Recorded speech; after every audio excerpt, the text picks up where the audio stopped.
احترامات دوستوں اور طالب علموں، آج جو ہم ایک پڑھنے جا رہے ٹاپک یا جو ہمارا آج عنوان ہے، بہت ہی آسان ٹاپک ہے۔ آپ لوگ اس کو غور سے سنیں، انشاءاللہ آپ لوگوں کو سمجھ آئیں گے۔ آج ہم پڑھنے جا رہے ہیں مینٹیگو چیلسپم ایکٹ یا گورنمنٹ انڈیا ایکٹ 1999 یا مینٹیگو چیلسپم ریفارمز، مینٹیگو چیلسپم اصلاحات جس کو اردو میں کہتے ہیں 1919، اس کو ہم پڑھنے جا رہے ہیں۔ اس سے پہلے جو ایکٹ پاس ہوا تھا وہ مینٹو مارلیس تھا۔ جس طرح جو پچھلا ایکٹ جو ہے بائی نیم پاس ہوا، یہاں پہ بھی یہ ایکٹ بائی نیم پاس ہوا ہے، لیکن ایک چیز آپ یاد رکھیں، اس وقت جو مینٹو جو تھا وہ وائسرائے تھا اور مارلے جو تھا وہ سیکرٹری آف دا اسٹیٹ تھا۔ یہاں بھی چیزیں جو ہے مختلف ہے۔ یہاں پہ مینٹیگو جو ہے وہ سیکرٹری آف دا اسٹیٹ ہے اور چیلسپم جو ہے وہ وائسرائے ہے یا گورنر جنرل۔ ان کے نام سے ایک اصلاحات لایا گیا یا ایک ایکٹ لایا گیا جس کو ہم مینٹیگو چیلسپم ایکٹ کہتے ہیں۔ اس کی کچھ پوائنٹس ہیں، اس کو ہم پڑھیں گے، لیکن اس سے پہلے آپ لوگوں کے ذہن میں سوال بھی آ سکتا ہے کہ یہ کون سی وجوہات تھے کہ انگریز آخر کار اس پہ مجبور ہو گئے یا برٹش گورنمنٹ کہ اس نے ایک اور ایکٹ لایا۔ اس کی بنیادی طور تو بہت سی وجوہات ہیں، لیکن ہم 4 بڑے وجوہات پڑھیں گے، یعنی وہ 4 بڑے وجوہات یا واقعات تھے جس کی وجہ سے برٹش گورنمنٹ کے پاس کوئی اور راستہ نہیں تھا تو وہ مجبور تھے کہ اس نے یہ ایکٹ یا ریفارم لایا۔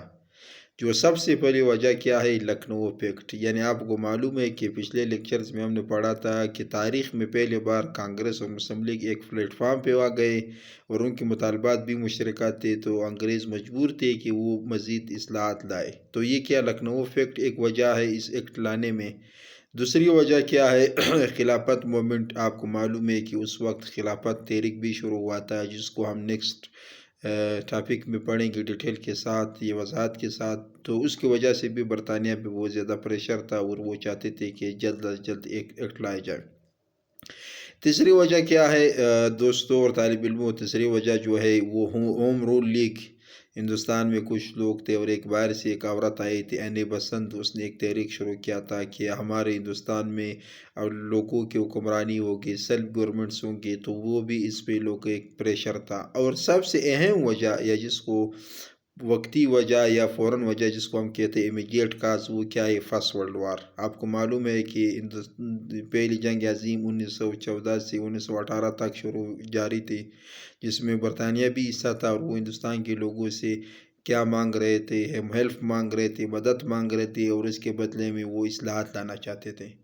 تو طالب علموں، میں نے آپ کو سب سے پہلے اس ایکٹ کے جو وجوہات تھے وہ میں نے پڑھا کہ اس وجہ سے یہ ایکٹ لایا گیا۔ اس کے بعد ابھی ہم ایکٹ کی طرف آتے ہیں کہ ایکٹس کے پوائنٹس کیا ہے، فیچرز کیا ہے، کریکٹرسٹکس کیا ہے، جس کو نکات یا خصوصیات کہتے ہیں۔ تو سب سے پہلے جو کیا ہے، secretary of the state expenses and وہ کیا کہتے ہیں salaries were transferred from Indian exchequer to British. میں آپ کو بتا دوں کہ سیکرٹری آف دا اسٹیٹ ایک نمائندہ تھا ہندوستان میں جو کیبنٹ کے وزیر کے برابر تھا۔ اس کی جو تنخواہ تھی یا اخراجات تھی وہ ہندوستان کے خزانے سے دیا جاتا تھا، لیکن اس ایکٹ میں فیصلہ کیا گیا تھا کہ یہ کون دے گا؟ یہ برطانیہ دے گا۔ تو یہ پہلا پوائنٹ ہے اس ایکٹ کا۔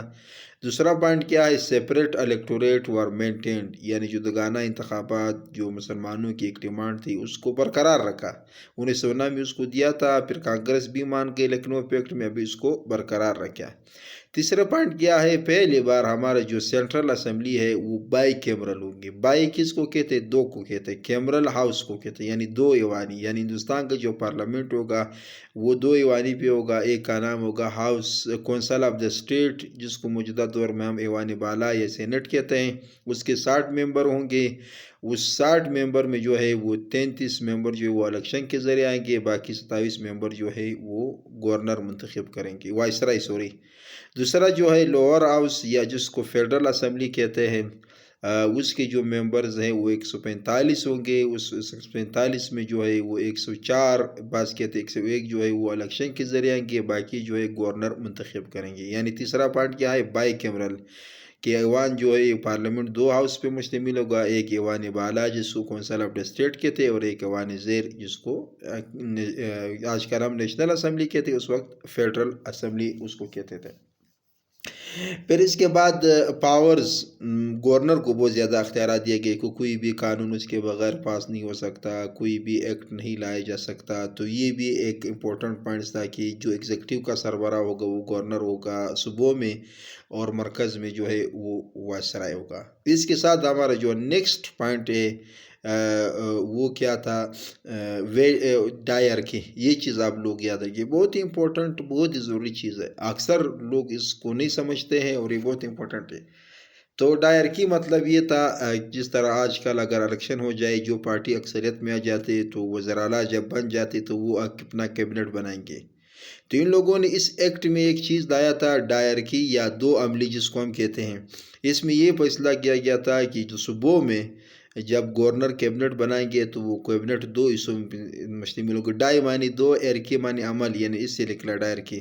یعنی مثلا 10 ممبر ہے کیبنٹ کے، اس میں 5 جو ہے گورنر اپنے مرضی کے منتخب کریں گے، اور 5 وہ لوگ منتخب کریں گے جو الیکشن کے ذریعے آئی. تو یہ اس جو گورنر منتخب کریں گے اس کو ریزرو کیبنٹ کہیں گے، جو الیکشن کے ذریعے الیکٹڈ ممبرز ہوں گے وہ ٹرانسپورٹ، یعنی صوبے کی سطح پر جو کیبنٹ ہوگا اس کے 2 حصے ہوں گے، ریزروڈ اور ٹرانسپورٹ. یہ ڈائرکی ہے بہت امپورٹنٹ. اس طرح ایکسٹینڈیڈ ووٹر لسٹ، یہ جو رائے دہند، آپ کو معلوم ہونا چاہیے کہ ہندوستان میں جو ووٹ استعمال کیا جاتا تھا وہ اس کا طریقہ کار یہ تھا کہ وہ جو ایجوکیٹڈ ہو یا ٹیکس دیتے ہوئے پراپرٹی ہو وہ ووٹ دیتے. لیکن اس بار یہ کنسیشن کیا، مثلا اگر پہلے میٹرک شرط تھی تو 8ویں جماعت یا میڈل شرط لگائی. جس طرح پہلے 2 ایکڑ زمین کے ووٹ دے سکتا تھا مثال کے طور پر، وہ ابھی 1 ایکڑ والے دے سکتے. اور اسی طرح اگر کوئی 500 ٹیکس دیتا تھا، ابھی 250 والے جو ٹیکس دیں گے وہ اس کے لیں گے. تو یہ تھا. اور اس کے ساتھ جو آخری پوائنٹ ہے یہ طالب علموں اور دوستوں، یہ آپ بالکل یاد رکھیں. کچھ چیزیں جو ہے آپ بالکل پوائنٹس یاد رکھیں جب بھی ہم آگے جائیں گے. اور یہ لاسٹ میں نے اس لیے رکھا تھا، اپائنٹمنٹ آف کمیشن.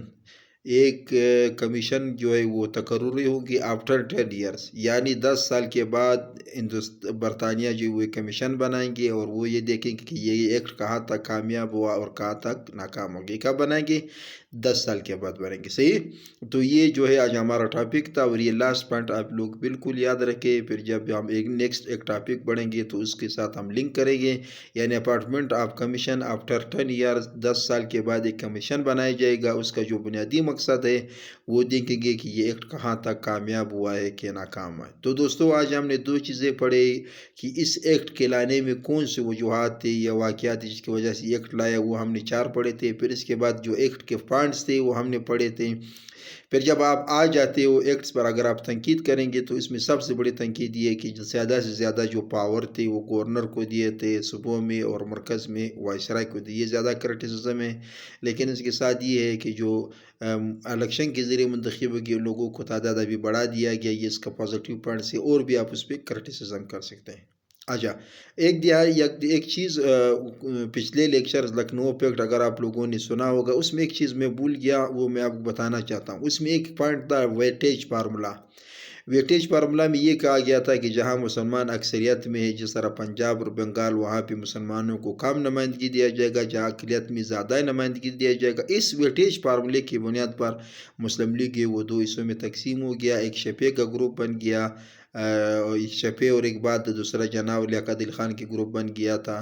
پھر یہ 1930 تک جاری رہا. پھر ویٹیج فارمولے کے کیا نقصانات ہیں وہ آگے ہم پڑھیں گے. تو یہاں پر اگر کوئی سوال ہو، کوئی کوشچنز ہو تو آپ کر سکتے ہو.